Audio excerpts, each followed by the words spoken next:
안녕하세요. 절대갑TV의 명품 PD 한PD입니다. 자, 최근에 시장이 서울의 불장이잖아요. 자, 이게 얼마나 올라갈까? 그게 제일 관심사죠. 특히 이번 급등장의 이 핵심은 특징은 뭐냐면 강남, 마용성, 고가주택에서 지금 랠리가 시작되고 있다라는 거잖아요.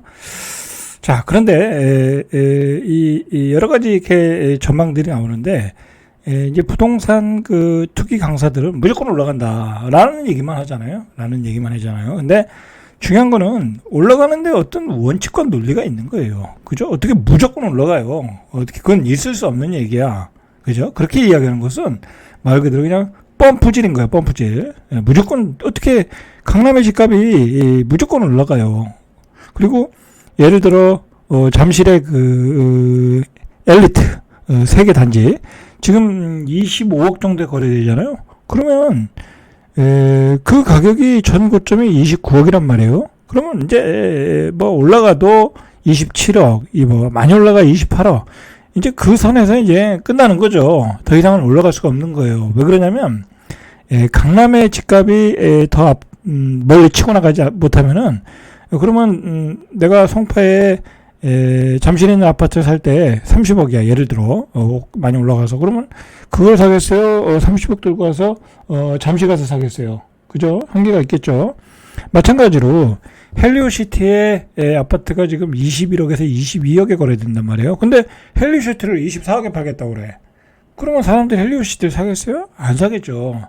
자, 이 얘기는 뭐냐면은 앞으로 올 연말의 시장의 키는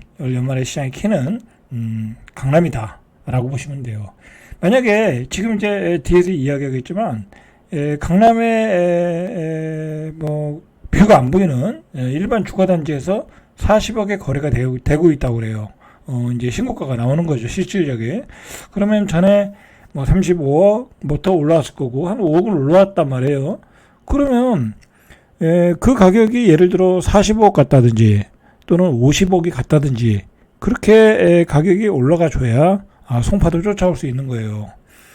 지금은 딱 눈높이에 맞춰가지고 뭐 마포, 용산, 그다음에 뭐 고도 그런 데는 한 18억에 거래가 되고 있고, 그죠? 실제로 한 18억에서 19억에 거래가 되는 것 같고, 고도는 그거보다 좀 못하는 것 같고, 잠실은 한 25억에 거래되는 것 같고, 그죠? 그 가격대에서 거래가 되는 거예요. 근데 예를 들어서 내가 잠실에서 한 30억에 팔겠다.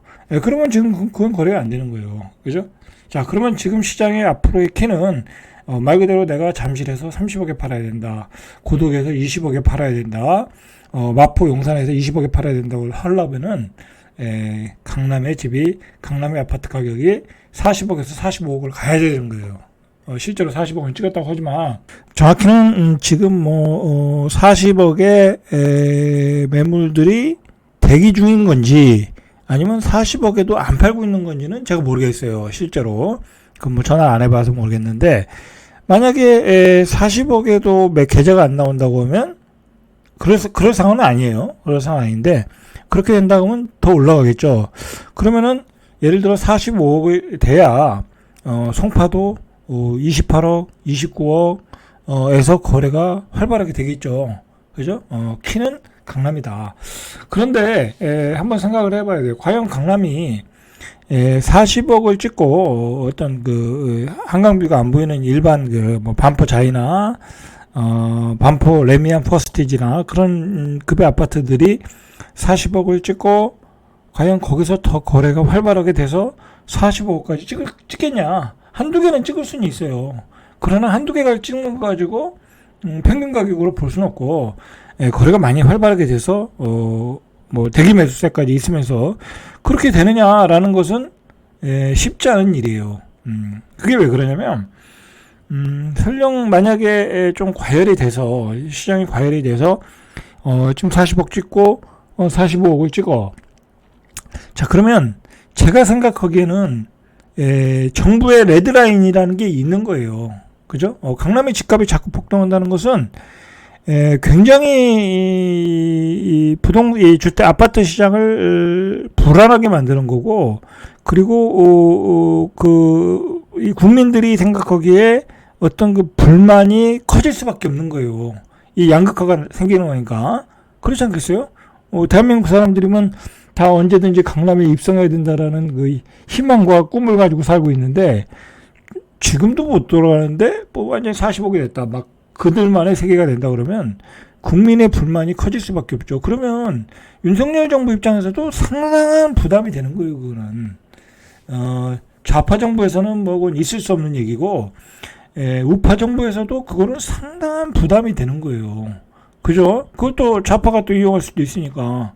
그렇기 때문에 정부가 생각하는 선이 있어요. 그게 거래량으로 판단할지 아니면 금액으로 판단할지는 모르겠어요. 아니면 시장의 분위기로 판단할지 모르는데, 그렇게 되면 강남에 대해서 또는 마용성에 대해서 강력한 규제가 떨어질 수 있어. 그죠? 강력한 규제가 떨어질 수 있어요. 예를 들어 지금 강남의 집값이 폭등하는 데는 전세값의 영향도 있거든요.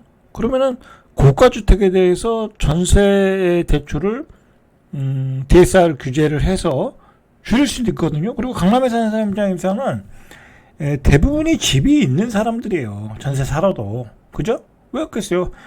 마포나 용산에 집을 가지고 있는데 강남에 전세 사는 거야. 그런 사람이 있겠죠. 그죠? 그러면은 마포의 전세 금액 가지고는 강남에 못 살잖아요. 그러면 대출을 추가 대출 받아야 돼. 근데 그 대출을 막아버려. 그러면 강남의 집값에 강남의 전세 가격이 떨어지겠죠. 아니면 월세로 전환하든지 아니면 그 사람들이 도로 마포로 가든지 이런저런 규제가 나올 것이다. 그런 점에서 분명히 정부가 생각하는 레드라인이 있다. 그런데 지금 시장이 여기서 더 뭐랄까 불장이 되려고 하면 강남의 집값이 급등을 해야 된다.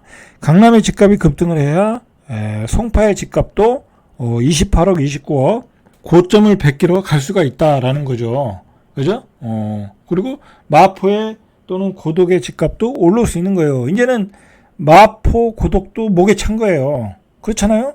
지금 마포가 19억이면 헬리오시티가 21억, 21억, 2억이야. 그럼 마포가 21억, 22억 될 수는 없잖아요. 헬리오시티를 사러 오지. 그러면 헬리오시티가 24억, 25억이 될 수가 없잖아요. 저기 송파 가서 엘리트를 사지. 그죠? 마찬가지로 28억, 20억, 30억이 되면 그때는 사람들이 생각이 바뀌는 거예요. 만약에 송파가 30억이 됐다. 그러면은 강남 가서 25평을 사죠. 송파에 32평 사지 않고 강남 가서 25평을 사겠죠. 그죠? 그런 식으로 바뀔 가능성이 많아요. 그런 관점에서 보면 지금 시장의 키는 강남의 고가 아파트다 라고 보시면 예상이 쉽죠.